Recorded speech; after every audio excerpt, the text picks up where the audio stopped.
Hello అండి, నమస్తే. Welcome to my channel.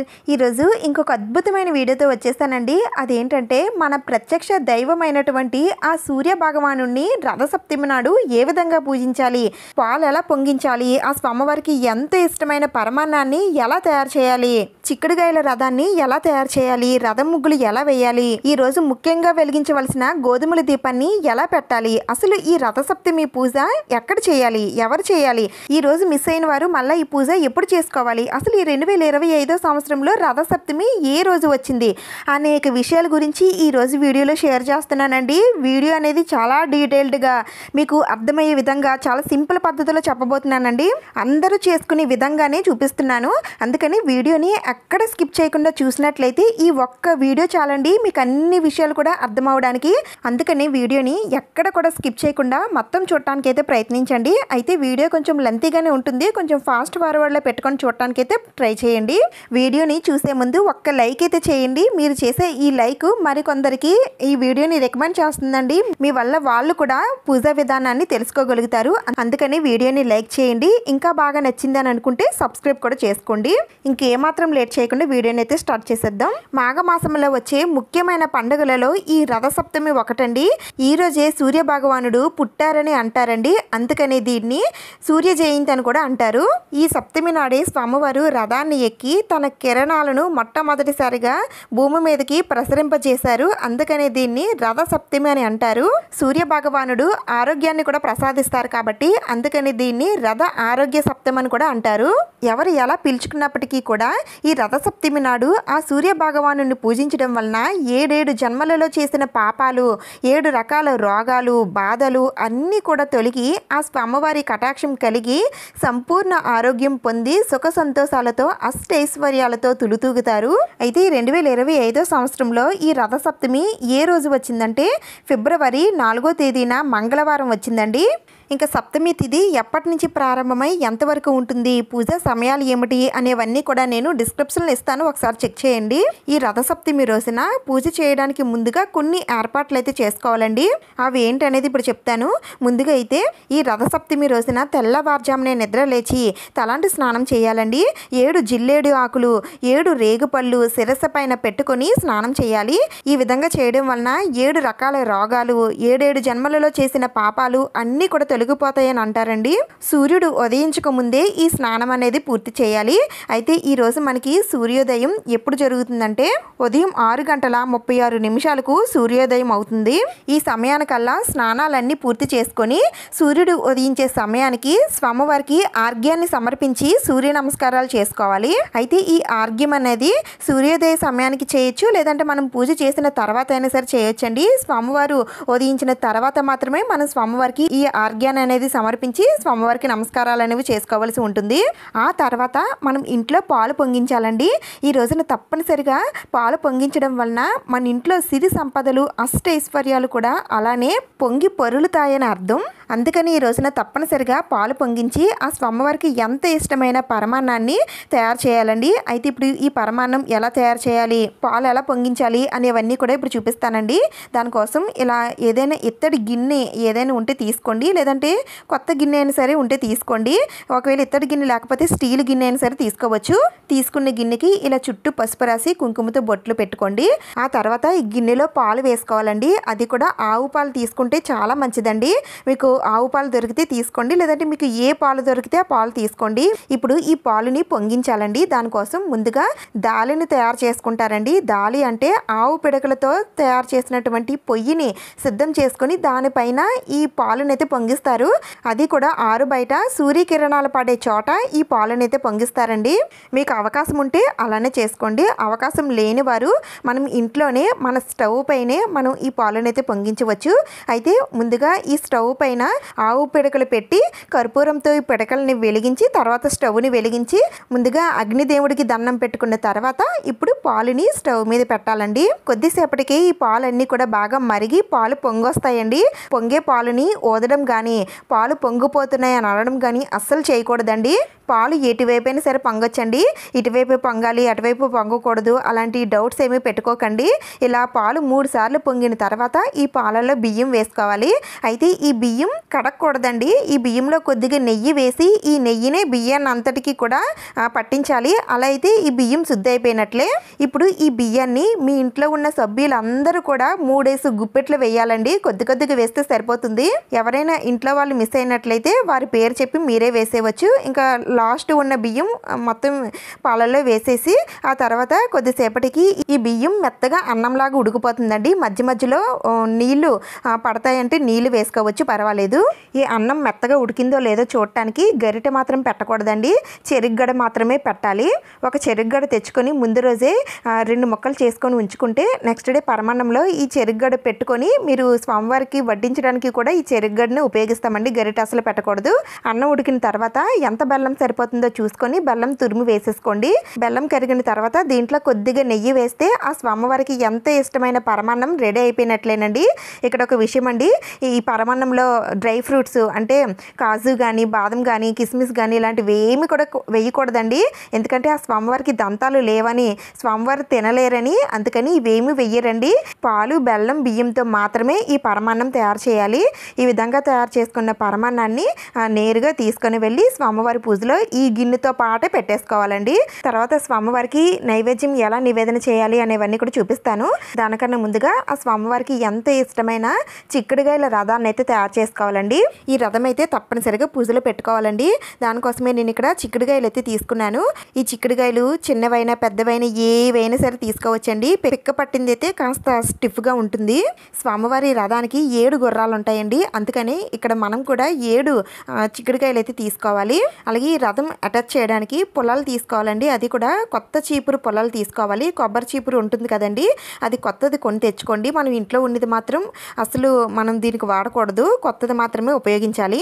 ఒక 8 పొల్లలు సమానంగా విరుపుకుంటే మనం ఈ రథాన్ని చాలా ఈజీగా తయారు చేసేసుకోవచ్చు. ఇక్కడ నేను చూపిస్తున్నాను చూడండి. ఈ విధంగా మీరు రథాన్ని అయితే తయారు చేసేసుకోవచ్చు. ఈరోజు స్వామివారికి చిక్కుడు కాయలతో రథాన్ని, చిక్కుడు ఆకులలో ప్రసాదాన్ని, చిక్కుడు పువ్వులతో స్వామివారికి పూజని చేస్తారండి. ఈ రథానికి పైన గోపురంలా పెట్టుకోవడానికి 3 చిక్కుడుకాయలు తీసుకొని ఇలా 3 కూడా దారంతో కట్టేసుకున్నానండి. దారంతో కట్టేసుకోవచ్చు, లేదంటే ఒక చిన్న పుల్ల తీసుకొని ఈ 3 చిక్కుడుకాయలకి పెట్టేసుకోవచ్చు. ఈ విధంగా ఈ 3 చిక్కుడుకాయలని కూడా ఈ రథానికి అటాచ్ చేసేసుకుంటే మనకి చిక్కుడుకాయల రథం అయితే రెడీ అయిపోయినట్లే. ఈ రథానికి చందనం కుంకుమలతో బొట్లు పెట్టేసుకుంటే ఈ రథం పూజలో పెట్టేసుకోవచ్చండి. ఇంక తర్వాత మనం ముందుగా తయారు చేసుకోవాల్సిన ఏర్పాట్లలో స్వామివారి రథం ముగ్గు అయితే వేసుకోవాలండి. మనం స్వామివారికి పూజ ఎక్కడైతే చేస్తామో అక్కడ పీఠాన్ని అయితే ఏర్పాటు చేసుకోవాలండి. ఆ పీఠం పైన కానీ లేదంటే ఆ పీఠం ముందర కానీ రథం ముగ్గునైతే తప్పనిసరిగా వేసుకోవాలి. సూర్య భగవానుడు ప్రత్యక్ష దైవం కదండి, అందుకని సూర్య భగవానుడికి చేసే పూజ ఎప్పుడు కూడా సూర్యకిరణాలు పడే చోట మాత్రమే చేయాలి. అది ఇంటి బయట కానీ, తులసి కోట దగ్గర కానీ, బాల్కనీలో కానీ, మేడ పైన కానీ, లేదంటే ఎండ పడే చోట ఎక్కడైనా సరే ఈ పూజ చేసుకోవచ్చండి. తులసి కోట ఉన్నవారు తులసి కోట దగ్గర చేసుకుంటారండి. తులసి కోట లేని వారు సూర్యకిరణాలు పడే చోట ఎక్కడైనా సరే చేసుకోవచ్చండి. ముందు రోజే మీరు పూజ ఎక్కడ చేస్తారో ఆ ప్రదేశాన్ని అంతా కూడా నీట్గా చేసేసుకొని పసుపది రాసి ఈ విధంగా పీఠాన్ని అయితే ఏర్పాటు చేసుకోండి. తర్వాత రథం ముగ్గులు అయితే వేసుకోండి. రథం ముగ్గులు అయితే ఇలానే వేయాలని ఏమీ లేదండి, మీకు నచ్చినట్టుగా వేసుకోవచ్చు. చాలా రకాల రథం ముగ్గులు అయితే ఉంటాయి కదా, ఎలా వేసుకున్నా పర్వాలేదు. అయితే స్వామివారి రథానికి మాత్రం ఒక్క చక్రం మాత్రమే ఉంటుందండి, 2 చక్రాలు వేయకూడదు, ఒక్కటి మాత్రమే వేయాలి. ఇక్కడ నేను చెప్పేవన్నీ కూడా రథసప్తమికి చాలా ముఖ్యమైనవండి, అందుకని నేను అన్నీ కూడా చెప్తున్నాను. ఇవన్నీ కూడా స్వామివారి పూజలో మనం చేయవలసిన కార్యక్రమాలండి. ఈ రథంలో కూడా నేను స్వామివారిని వేసుకున్నానండి. మీ దగ్గర స్వామివారి ఫోటో కానీ లేదంటే విగ్రహాలు కానీ స్వామివారి ఫేసులు కానీ ఏమి లేకపోయినా సరే ఈ విధంగా స్వామివారిని బియ్యం పిండితో పసుపు కుంకుమలతో వేసుకొని స్వామివారికి పూజ అనేది చేసుకోవచ్చండి.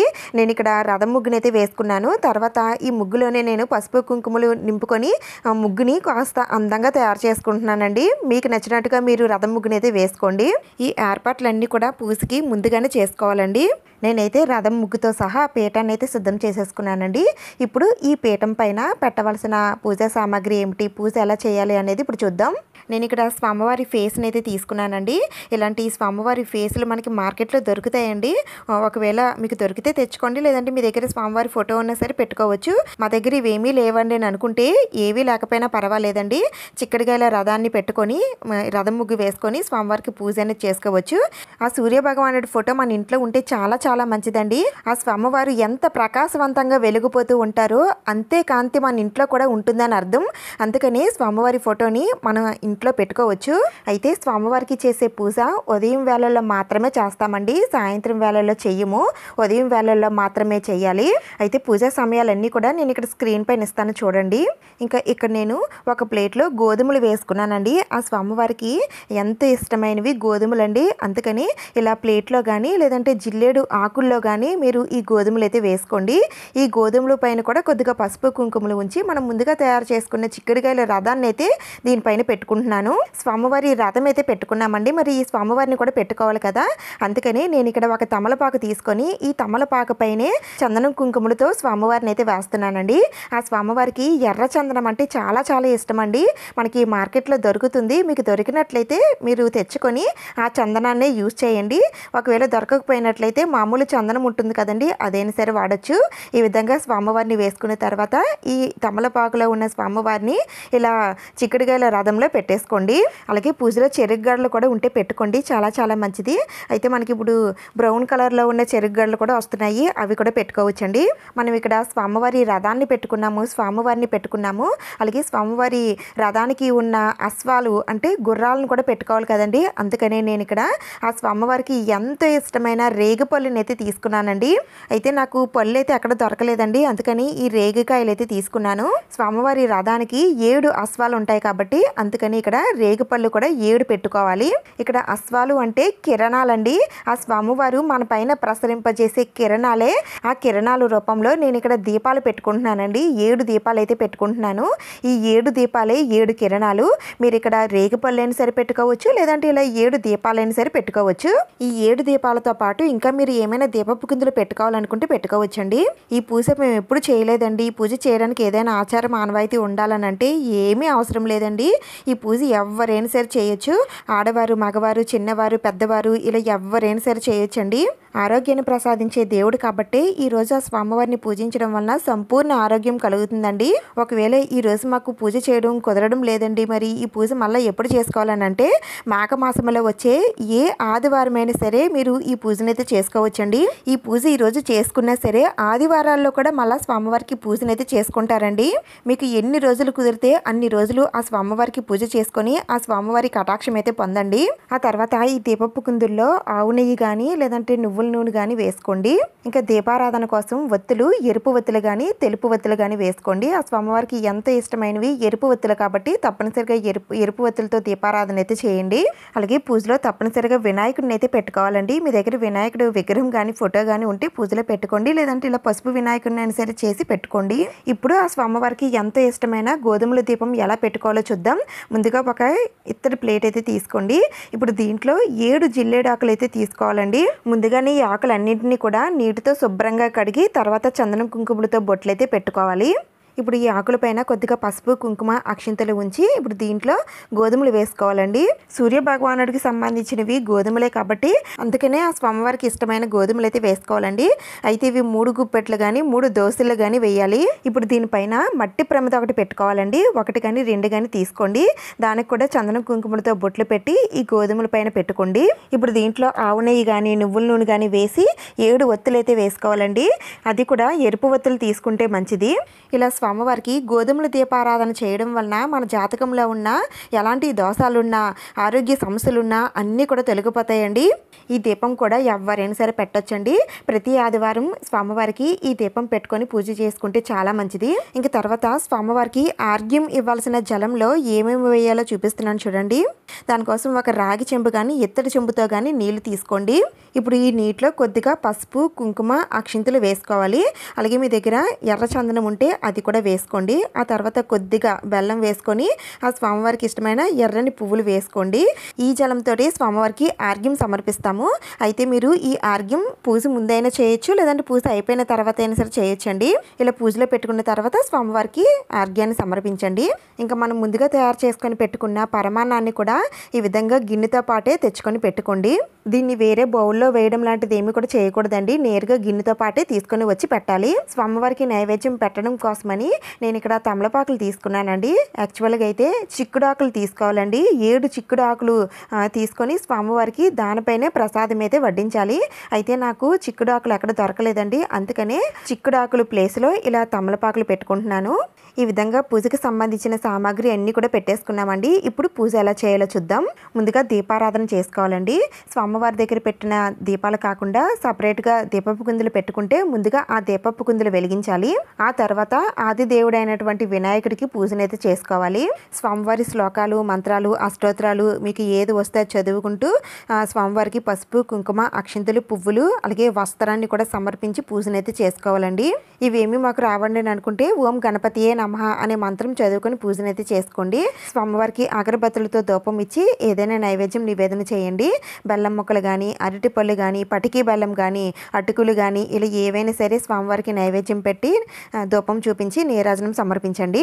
ఆ తర్వాత కొద్దిగా అక్షింతలు తీసుకొని స్వామివారి పాదాల దగ్గర వేసి పూజలో ఎలాంటి ఆటంకాలు, విఘ్నాలు లేకుండా చూడు తండ్రి అయినా స్వామివారికి దండం పెట్టుకోండి. ఆ తర్వాత తులసమ్మవారికి పూజనైతే చేసుకోవాలండి. తులసమ్మవారు ఉంటే పూజ చేసుకోండి. తులసమ్మవారు లేకపోతే నేరుగా స్వామివారి పూజనైతే ప్రారంభించేయండి. తులసమ్మవారికి కూడా కొద్దిగా పసుపు, కుంకుమ, అక్షింతలు, పువ్వులు సమర్పించి జలాన్ని సమర్పించి దండం పెట్టుకోండి. ఆ తర్వాత స్వామివారి పూజనైతే ప్రారంభించాలి. అయితే స్వామివారి పూజ మనం ఆరు బయట చేస్తాం కాబట్టి దానికన్నా ముందుగానే మనం పూజా మందిరంలో పూజనైతే చేసేసుకోవాలండి. రోజు నిత్య పూజ ఎలా చేసుకుంటారో ఆ విధంగా చేసుకోండి. ఆ తర్వాత ద్వారబంధం దగ్గర కూడా దీపాలు పెట్టుకుంటే చాలా మంచిదండి. ఆ తర్వాత సూర్య భగవానుడి పూజనైతే ప్రారంభించండి. ముందుగా స్వామివారి దగ్గర పెట్టిన 7 దీపాలు కూడా వెలిగించాలండి. ఆ తర్వాత గోధుమల దీపం కూడా వెలిగించి ఈ దీపాలన్నింటి దగ్గర కూడా కొద్దిగా పసుపు, కుంకుమ, అక్షింతలు వేసి ముందుగా ఆ దీపాలకి దండం పెట్టుకోండి. మనం ఈ పూజ బయట చేస్తాం కాబట్టి గాలి వచ్చే అవకాశం ఉందండి. దీపాలు కొండెక్కకుండా ఏదైనా జాగ్రత్తలు తీసుకోండి. ఇప్పుడు రథంలో ఉన్నటువంటి స్వామివారి దగ్గర కొద్దిగా పసుపు, కుంకుమ, అక్షింతలు, పువ్వులు అలాగే పత్తి వస్త్రాన్ని సమర్పించి స్వామివారికి అగరబత్తులు చూపించి స్వామివారికి ఆహ్వానం పలికి దండం పెట్టుకోండి. ఎండ పడే చోట ఈ పూజ చేస్తాం కాబట్టి ఆ స్వామివారి కిరణాలు ఎక్కడైతే పడతాయో అక్కడికే ఆ స్వామివారు విచ్చేసినట్టు అర్థమండి. ఆ స్వామివారికి ఎంత ఇష్టమైన ఎర్రని పువ్వులతో కానీ, జిల్లేడు పువ్వులతో కానీ, తులసి దళాలతో కానీ, ఎర్రని అక్షింతలతో కానీ పూజ చేయాలండి. పూజ చేసేటప్పుడు ఆ స్వామివారి అష్టోత్తరాలు కానీ, సూర్యాష్టకం కానీ, ఆదిత్య హృదయం కానీ, సూర్య సహస్రనామాలు కానీ, గాయత్రి జపం కానీ ఇలా మీకు ఏది వస్తే అది చదువుకుంటూ పూజనైతే చేసుకోండి. ఇవేమీ మేము చదవలేమండి, మాకు అంత టైం లేదు, మాకు నోరు తిరగదు అని అనుకునేవారు స్వామివారి శక్తివంతమైన 12 నామాలు ఉన్నాయండి. 12 నామాలు. ఈ నామాలు చదువుకున్న సరే స్వామివారి కటాక్షం అనేది మీకు కలుగుతుంది. లేదంటే స్వామివారి మంత్రాలు ఓం సూర్య నారాయణాయ నమః, ఓం సూర్యాయ నమః, ఓం భాస్కరాయ నమః, ఓం ఆదిత్యాయ నమః, ఓం మార్తాండ నమః అనే మంత్రాలు చదువుకుంటూనైనా సరే మీరు పూజనైతే చేసుకోవచ్చండి. కనీసం సెల్ ఫోన్లో అయినా సరే స్వామివారి మంత్రాలు పెట్టుకొని అవి వింటూ పూజనైతే చేసుకోండి. ఇంట్లో ఉన్న సభ్యులందరూ కూడా ఈ రోజున ఆ స్వామివారి కిరణాలు పడే చోట కూర్చొని ఆ స్వామివారిని పూజించినట్లయితే ఆ స్వామివారి ఆశీర్వాదంతో మీకు ఆయురారోగ్యాలు, అష్టైశ్వర్యాలు కలుగుతాయి. ఒకవేళ మీరు ఇంట్లో ఈ పూజ చేసుకోలేకపోతున్నామని అనుకునేవారు కనీసం ఆ స్వామివారి గుడికి వెళ్ళైనా సరే ఆ స్వామివారికి పూజ అనేది చేసుకోండి. అయితే స్వామివారి గుళ్ళు అనేవి చాలా అరుదుగా ఉంటాయండి. మీకు దగ్గరలో ఉంటే వెళ్ళండి, లేదంటే ఇంట్లోనే చక్కగా మనకి మన ఎదురుగానే స్వామివారి ప్రత్యక్షం అవుతారు కాబట్టి ఆ స్వామివారికి పూజ చేసుకుంటే మంచిది. ఈరోజు ఉదయం నుండి సాయంత్రం వరకు ఉపవాసం ఉండాలనుకుంటే ఉండొచ్చండి, లేదంటే ఉదయం స్వామివారికి పూజ అయ్యేంత వరకు అయినా సరే ఉపవాసంతో ఉండడానికి ప్రయత్నించండి. ఈరోజు సాత్వికమైన ఆహారం తీసుకోవాలండి. చాకుతో తరిగినటువంటి ఆహార పదార్థాలు ఏమీ తీసుకోకూడదు. నాన్ వెజ్ లాంటివి ఏమి కూడా తినకూడదు. బ్రహ్మచర్యం పాటించాలి. నేలపైన పడుకోవాలి. ఇలా పూజ చేసుకున్న తర్వాత స్వామివారికి అగరబత్తులతో ధూపం చూపించి నైవేద్యం నివేదన చేయాలండి. మనం ముందుగా తయారు చేసుకుని పెట్టుకున్న పరమాన్నాన్ని ఇలా 7 ఆకుల పైన స్వామివారికి నివేదన చేయాలి. కొద్దిగా వేస్తే సరిపోతుందండి. దీంతో పాటుగా నేను రేగు పళ్ళను కూడా పెట్టుకుంటున్నాను. మీ దగ్గర ఉంటే పెట్టుకోండి, లేకపోయినా పర్వాలేదు. మనం స్వామివారికి ఏది సమర్పించినా సరే అన్నీ కూడా ఏడేసి సమర్పిస్తామండి. ఎందుకంటే 7 గుర్రాలకి ప్రతీక అని అర్థం. ఇలా నైవేద్యం సమర్పించిన తర్వాత ఈ నైవేద్యాన్ని ఆ స్వామివారికి చూపించి నివేదన చేయండి. ఆ తర్వాత ఈ ప్రసాదం పైన 2 నీళ్లు చుక్కలు చల్లండి. దీంతో పాటుగా మీ దగ్గర ఏవైనా పళ్ళు ఉంటే పళ్ళు కూడా స్వామివారికి నైవేద్యంగా పెట్టండి. ఆ తర్వాత స్వామివారికి తాంబూలం సమర్పించి ధూపం చూపించండి. అలాగే ఈ రోజున తప్పనిసరిగా నారికేలం అంటే కొబ్బరికాయని తప్పనిసరిగా కొట్టండి. ఇంక చివరిగా స్వామివారికి నీరాజనం సమర్పించి కొద్దిగా అక్షింతలు పువ్వులు చేతిలోకి తీసుకొని ఆ స్వామివారి పాదాల దగ్గర వేసి ఆ స్వామివారికి సూర్య నమస్కారం అయితే చేసుకోండి. ఆ స్వామివారికి సూర్య నమస్కారాలు చేస్తే చాలా చాలా ఇష్టం అండి. ఎవరైతే రోజు ఉదయాన్నే ఆ స్వామివారికి ఆర్ఘ్యం సమర్పించి నమస్కారం చేసుకుంటారో వారు ఎలాంటి అనారోగ్య సమస్యలు లేకుండా సంతోషంగా ఉంటారని అంటారు. ఇలా పూజ చేసుకున్న తర్వాత పూజలో పెట్టిన ఇత్తడి చెంబుతో జలం ఉంది కదండి, ఆ జలాన్ని స్వామివారికి ఆర్ఘ్య రూపంలో సమర్పించి స్వామివారికి దండం పెట్టుకోండి. ఈ విధంగా రథసప్తమి నాడు ఉదయం వేళల్లో పూజనైతే చేసుకోవాలండి. అయితే పూజా పీఠాన్ని ఈ రోజు అయితే కదపకూడదండి. మంగళవారం వచ్చింది కాబట్టి ఈ రోజు కదపకండి. నెక్స్ట్ డే బుధవారం మాత్రమే కదపాలి.